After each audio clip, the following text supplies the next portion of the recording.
BBC বাংলার সান্ধ্য অধিবেশন প্রবাহতে আপনাদের স্বাগত।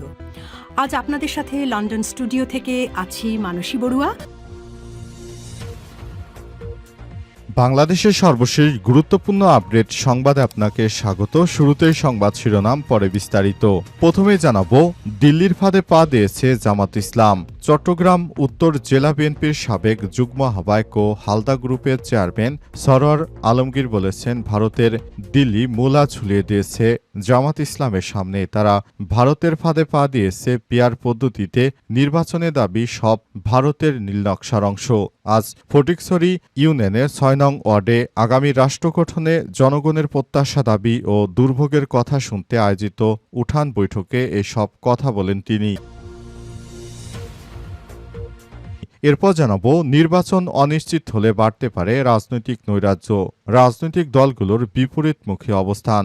দেশে যখন নির্বাচনমুখী পরিবেশ, তখন বিএনপি এবং জামাত দুই মেরুতে অবস্থান করছে দুই দল। বিএনপি চাইছে পিআরের বিপক্ষে থাকতে এবং জামাত ইসলাম সহ অন্যান্য রাজনৈতিক দল পিআরের পক্ষে মাঠে নেমেছে। অবস্থায় রাজনৈতিক অনিশ্চয়তার দিকে এগিয়ে যাচ্ছে বাংলাদেশ। এ বিষয়ে গুরুত্বপূর্ণ সংবাদ জানাবো, সঙ্গেই থাকুন।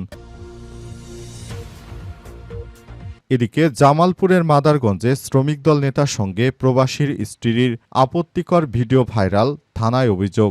জামালপুর জেলার মাদারগঞ্জ উপজেলায় এক নারীর সঙ্গে বিএনপির শ্রমিক দল নেতা আবু বকর সিদ্দিকীর আপত্তিকর ছবি সামাজিক যোগাযোগ মাধ্যমে ছড়িয়ে পড়েছে। এই ঘটনায় আবু বকর সিদ্দিককে দায়ী করে তার বিরুদ্ধে থানায় অভিযোগ করেছেন ভুক্তভোগী নারী।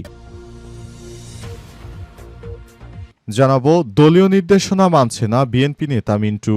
সালিশ বিচার, পাওনা আদায় ও জমি সংক্রান্ত বিরোধ সহ অন্যান্য বিরোধ নিষ্পত্তিতে স্থানীয় নেতাদের সম্পৃক্ততা না হওয়ার জন্য বিএনপির পক্ষ থেকে কঠোর নির্দেশনা থাকলেও তারেক রহমানের কথা শুনছে না বিএনপির অনেক নেতা। এর মধ্যে দলীয় নির্দেশনা মানছেন না বিএনপির এই নেতা। তিনি থানার মধ্যে ঢুকে উত্তপ্ত বাক্য বিনিময় করেছেন, এমন অভিযোগ রয়েছে।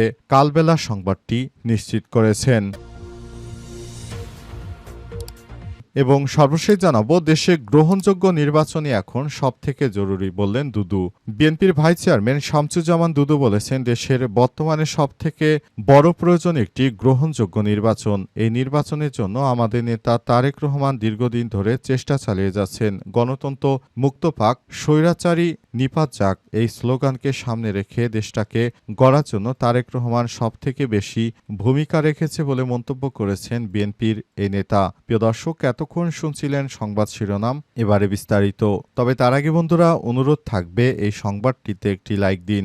এই চ্যানেলে আপনি নতুন হয়ে থাকলে আমাদের সংবাদটি দেখতে দেখতে চ্যানেলটি সাবস্ক্রাইব করে রাখুন। কমেন্ট করে বন্ধুরা আপনার মূল্যবান মতামত জানিয়ে দিন আপনি বিশ্বের কোন দেশ থেকে বা বাংলাদেশের কোন স্থান থেকে আমাদের সংবাদটি দেখছেন এবং শুনছেন। আর বন্ধুরা, এই সংবাদটি আপনার সোশ্যাল মিডিয়া ফেসবুকে শেয়ার করে বন্ধুদেরও দেখার সুযোগ করে দিন। এবারে বিস্তারিত।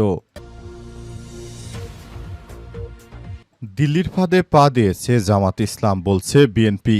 চট্টগ্রাম উত্তর জেলা বিএনপির সাবেক যুগ্ম আহ্বায়ক ও হালদা গ্রুপের চেয়ারম্যান সরোয়ার আলমগীর বলেছেন, ভারতের দিল্লি মূলা ঝুলিয়ে দিয়েছে জামাত ইসলামের সামনে। তারা ভারতের ফাঁদে পা দিয়েছে পিআর পদ্ধতিতে নির্বাচনের দাবি সব ভারতের নীল নকশার অংশ বলে মন্তব্য করেছেন তারা। আজ ফটিকছড়ি রোহাঙ্গিরি ইউনিয়নের ৬ নং ওয়ার্ডে আগামীর রাষ্ট্র গঠনের জনগণের প্রত্যাশা, দাবি ও দুর্ভোগের কথা শুনতে আয়োজিত উঠান বৈঠকে তিনি এই মন্তব্য করেছেন। সরোয়ার আলমগীর আরো বলেন, আমি এমপি হই বা না হই, দেশনায়ক তারেক রহমান প্রধানমন্ত্রী হলে ফটিকছড়ির কাঙ্ক্ষিত উন্নয়ন নিশ্চিত করব।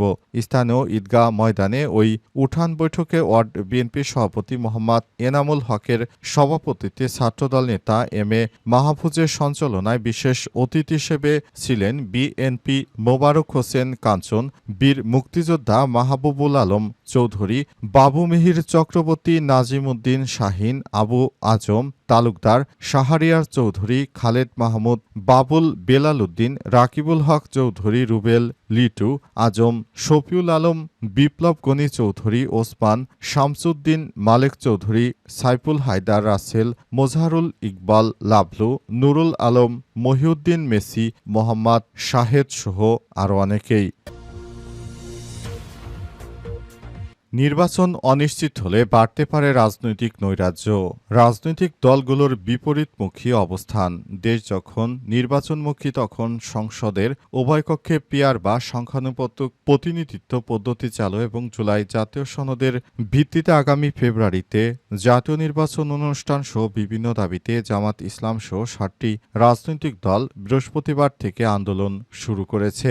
তারা নতুন করে চাচ্ছে এদেশে যেন পিআর পদ্ধতি নিশ্চিত করা হয়। তাই অন্তর্বর্তীকালীন সরকারের প্রতি বার্তা দিয়ে তারা আন্দোলনের ডাক দিয়েছে। তবে বিএনপির পক্ষ থেকে বলা হচ্ছে তারা তাদের পূর্ণ শক্তি দিয়ে পিআর পদ্ধতিতে নির্বাচনের যে দাবি চলেছে জামাত ইসলাম সহ আরও ৭টি রাজনৈতিক দল তারা সবাই পিআর পদ্ধতির বিপক্ষে। তারা জীবন ও রক্ত দিয়ে হলেও পিআর পদ্ধতি বাতিল করবে। তারা বিভিন্নভাবে যুক্তিতর্ক দেখাচ্ছে বিএনপি। তারা বলছে পিআর পদ্ধতিতে নির্বাচন হলে দেশে বিভিন্ন ধর্মের মানুষ আবার নতুন করে অনেক সমস্যা তৈরি করতে পারে। এ কারণে পিআর পদ্ধতিতে নির্বাচনে তারা সমর্থন করে না। পাশাপাশি বাংলাদেশ জামাত ইসলামের পক্ষ থেকে বলা হচ্ছে কিছু কিছু রাজনৈতিক দল ছোট ছোট তারা পিআর পদ্ধতির মাধ্যমে নির্বাচন হলে সংসদে সব দলের প্রতিনিধি যেতে পারবে। এছাড়াও পিআর পদ্ধতিতে নির্বাচিত হলে কেউ দেশে দুর্নীতি করতে পারবে না। আর দুর্নীতি করতে না পারলে দেশটা সেই কাঙ্ক্ষিত স্বপ্নের বাংলাদেশে রূপান্তরিত হতে বেশি সময় লাগবে না। তাই পিআর পদ্ধতিতে নির্বাচন দিতে হবে এই বিষয়টি খুবই গুরুত্বপূর্ণ হয়ে দাঁড়িয়েছে। পিআর পদ্ধতিতে নির্বাচনের জন্য তাই সবাই মিলে চেষ্টা চালানো উচিত এমনটাই মনে করে বাংলাদেশ জামাত ইসলাম। তাই জামাত ইসলামের পক্ষ থেকে পিআর পদ্ধতিতে নির্বাচন দেওয়ার জন্য বিভিন্ন বিষয়ে তারা কথাবার্তা বলছে। শ্রমিক দল নেতার সঙ্গে প্রবাসীর স্ত্রীর আপত্তিকর ছবি ভাইরাল, থানায় অভিযোগ।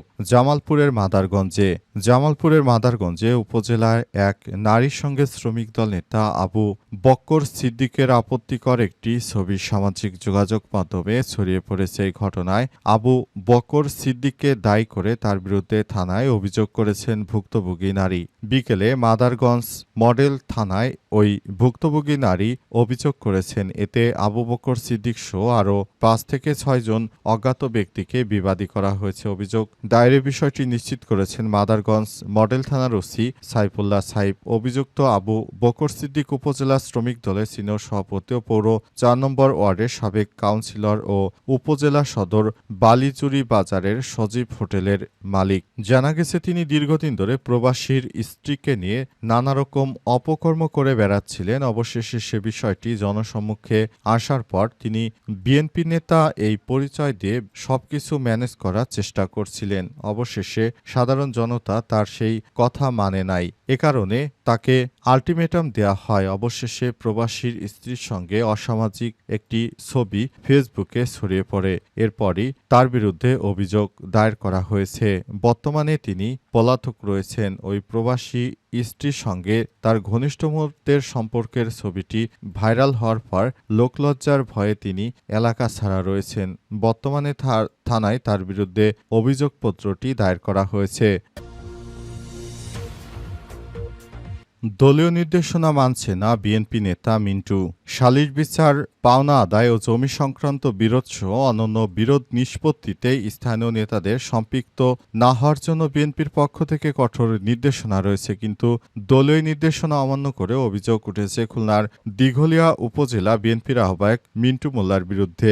স্থানীয় সূত্র থেকে জানা গেছে ইটভাটা নগরঘাট মার্কেট ও গোডাউনের মালিক ব্যবসায়ী খলিল মাতবরের সঙ্গে সেলিম রেজা ওরফে আবদার ও বিএনপির আহ্বায়ক মিন্টু মোল্লার সঙ্গে ইটভাটা সংক্রান্ত একটি বিরোধ চলছিল। সম্প্রতি দিঘলিয়া থানার ইন্সপেক্টরাল তদন্ত হেলালুজ্জামানের উপস্থিতিতে তারা বিষয়টি সুরাহা করতে আসেন। কিন্তু মিন্টু মোল্লা ব্যবসায়ী খলিলকে বিচার মানতে চাপ প্রয়োগ করেন।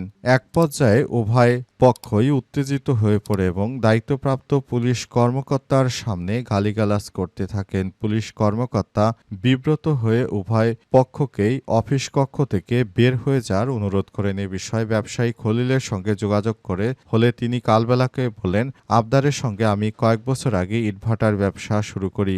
ভাটা আমার নামে।